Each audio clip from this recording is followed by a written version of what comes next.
బాలకృష్ణ గారి గురించి చాలా మంది చెప్తుంటారు, చాలా మంది చెప్పారు. ఇప్పుడు ఎస్టాబ్లిష్ అయిపోయింది. అసలు బాలకృష్ణ గారు అంటే అసలు క్రికెట్ స్టేడియంలోనే జై బాలయ్య అనే అసలు పబ్బుల్లో, క్రికెట్ స్టేడియంస్ లో ఆ ఏజ్ లో ఆయనకు వచ్చిన ఫాలోయింగ్ వస్తుంటే నిజంగా నాకు తెలిసి ఇండియాలో ఉన్న యాక్టర్, ఆర్టిస్టులు, హీరోలు అందరితో కంపేర్ చేస్తే ఆ ఏజ్ లో ఇంత ఫాలోయింగ్ ఎవరికి లేదేమో అనిపిస్తుంది నాకు.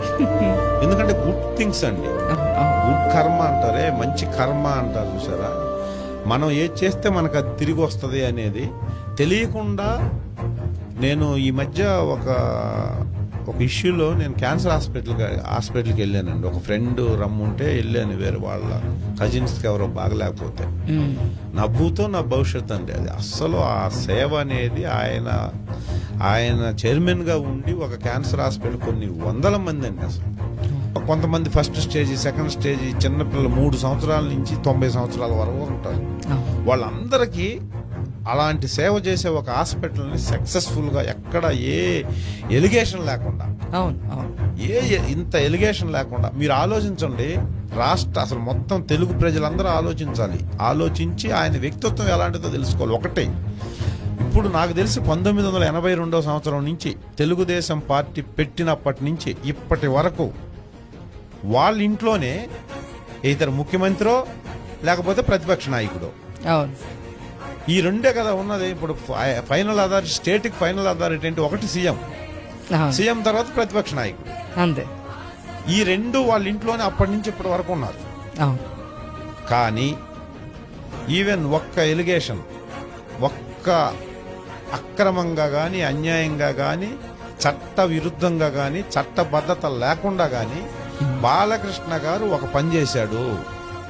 ఒక ల్యాండ్ తీసుకున్నాడు, లేకపోతే ఒకటేదో ఒక బిల్డింగ్, పెద్ద బిల్డింగ్ కట్టి గవర్నమెంట్కి రెంట్కి ఇచ్చాడు, లేకపోతే ఇది ఏదన్నా చేశాడు అనేది ఈవెన్ దో 1% కూడా అతని మీద ఎలిగేషన్ లేని నిశ్చిత తత్వంతో నియమబద్ధంగా ఉన్న వ్యక్తి ఎవరన్నా ఉన్నారంటే నిష్కలంక మనస్తత్వంతో ఉన్న ఏకైక మనిషి బాలకృష్ణ గారు.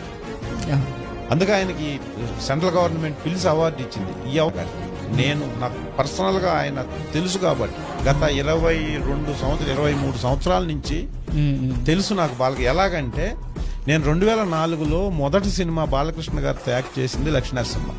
అక్కడ నుంచి నాకు తర్వాత సింహ చేశా, తర్వాత లెజెండ్ చేశా, తర్వాత అఖండ చేశా. 4 సినిమాలు చేశాను గ్యాప్ లో. మా మిగతా సినిమాలు ఏం చేయలే. ఇప్పటికి కూడా దిల్ రమేష్ కూర్చో అనే అంత అప్పుడే అన్నాడు నన్ను. అప్పటి నుంచి ఇప్పటి వరకు ఎంత వ్యక్తిత్వంతో ఎదిగాడంటే ఆయన, ఎంత సోషల్ సర్వీస్ కానీ, ఆయన ఏది ఇక్కడ వస్తుందో అదే ఇక్కడ వస్తుంది. ఆయన చిన్న పెద్ద అనే తారతమ్యం లేకుండా ఒక సెట్ లో కూర్చొని నిరంతరం జనాల్లో కూర్చొని ఉండే హీరో అండి. నువ్వు ఆ సమయానికి, ఆ సందర్భానికి ఎవరు కనపడితే వాళ్ళని కూర్చోమంటాడు. వీడి క్యారెక్టర్ ఏంటి, వీడి ఎన్ని సినిమాలు నాతో చేశాడు, అసలు వీడి ఏంటి, వీడి స్ట్రక్చర్ ఏంటి, వీడి స్టేటస్ ఏంటి, ఏమీ చూడండి. ఆ టైంకి ఆయన ఏదనిపిస్తే అది మాట్లాడతాడు, ఏదనిపిస్తే అది చేస్తాడు. అతి మంచి వ్యక్తి అండి. ఇవన్నీ సోషల్గా మనం అనుకునేది, లేకపోతే కొన్ని చూపించేది, అవన్నీ ఎప్పుడో ఎక్కడో అండి. 10 మంది బౌన్సర్లు కూడా లేకుండా, అసలు బౌన్సర్లే లేకుండా జనాల్లోకి వచ్చే హీరో. వచ్చినప్పుడు జనాలు పైన పట్టము, లేకపోతే జనాలు నాకే పబ్లిక్ లోకి వెళ్తే ఎవరన్నా 10 మంది వచ్చి సార్ అంటుంటే ఏమీ లేని నాకే చిన్న చిరాకు వస్తుంది. ఏమీ లేని నాకు 0% ఉన్న నాకే.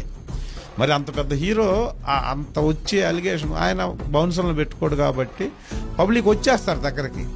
వచ్చినప్పుడు ఎక్కడో ఏదో అయింది, ఒకటే షాటు, ఒకటే సీన్, రిపీట్ 100 సార్లు చూపించేసరికి సంబంధం లేని పబ్లిక్ కోపం ఎక్కువ, లేకపోతే అది చేస్తాడు ఇది చేస్తాడు అన్న అది వచ్చింది తప్ప అస్సలు దానికి ఆయన నిజ జీవితంలో ఉండేదానికి సంబంధం లేదండి.